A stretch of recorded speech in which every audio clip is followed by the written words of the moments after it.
This documentary is about the sensitive issue of rape culture. Unfortunately, the important topics of sexual violence in other countries, sexual violence against people other than women, and other difficult subjects pertaining to sexual violence, rape, and rape culture had to be left out due to time constraints. We acknowledge that these are pertinent issues that need to be discussed, and we are deeply sorry for any offense that this may cause.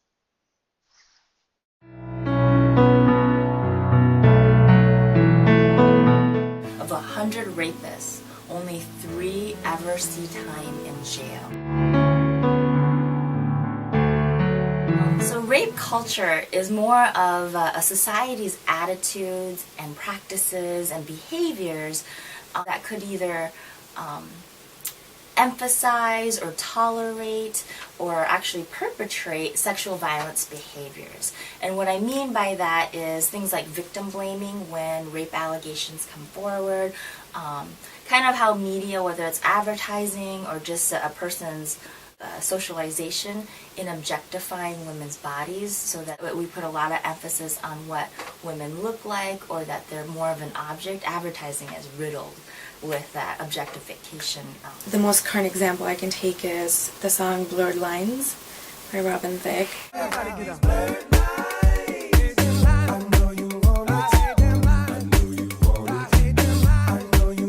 No, I really don't want it. And Miley Cyrus gyrating on the floor, it subjugates women to objects of sexual gratification. And it goes on to all kinds of music, it goes on to movies and books. And it isn't so much that women can't be seen sexy or, in some of those formats. I would say the majority of the messaging that our society receives, then all of a sudden we have a fundamental problem in how all genders view the role women play and then kind of what can be done or not done to women. There was a study done in Rhode Island where they interviewed 1,700 high school and middle school kids from I think grade 7 to grade 12. And of those 1,700 students, 70% of the boys thought it was perfectly acceptable for a man to force a woman to have sex if they had been going out for more than 6 months. And 60% of the girls thought this, like a man has the right to essentially rape, his girlfriend if they had been going out for more than 6 months. One of the other things is 50% of the students thought a woman walking alone at night is asking to be raped. These are kids. This is what they think. These kids are going to go on to sit in juries and eventually maybe even become perpetrators or victims, and they're going to have these very set ideas of what it means to be a man, what it means to be a woman, and what it means to be in a relationship.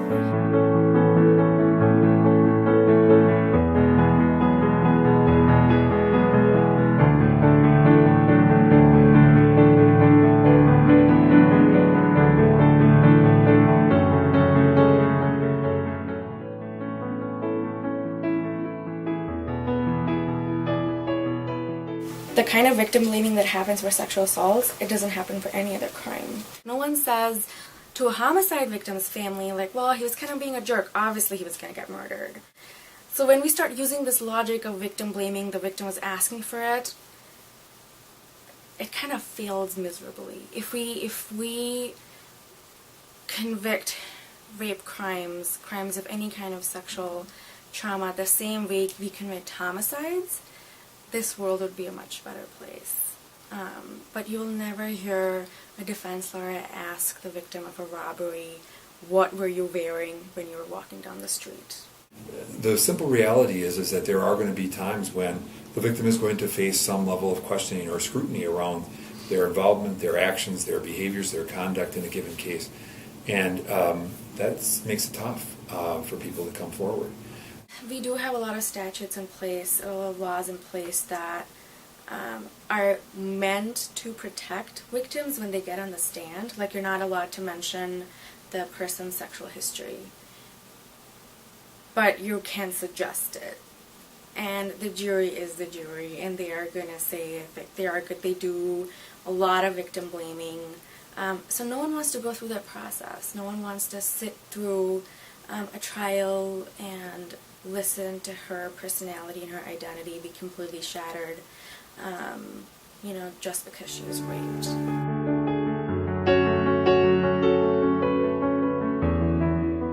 I think there's a number of reasons that there's the disparity.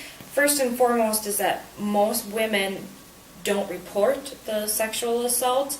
Then of those that report it, it's a difficult process to go through the criminal process and go through with a trial in this case, because we're going to be asking them, but we live it in a courtroom setting with 12 individuals listening to it, and the defendant, the rapist himself, also being present and listening to it.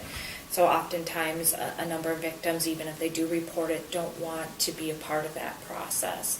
So all these factors kind of chip away at why there are so many more rape cases that occur versus convictions reached. And people have this misperception that if you're not guilty, that means you didn't do it. No, if you're not guilty, that just means that there's not enough evidence to prove guilt in that situation. So Kobe Bryant, a lot of evidence in that case. I'm familiar with that case. A lot of evidence in that case, and he was found not guilty. So everyone thinks he didn't do it. Well, no, that's not it at all. The jury just chose to find him not guilty.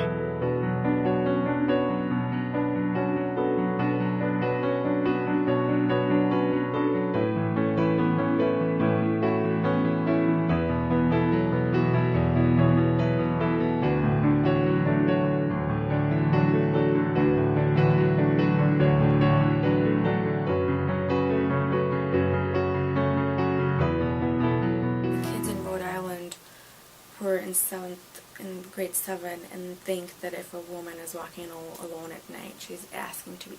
These are children in grade 7. They're children. They're little children. Where are they getting these beliefs from? Who's telling them this?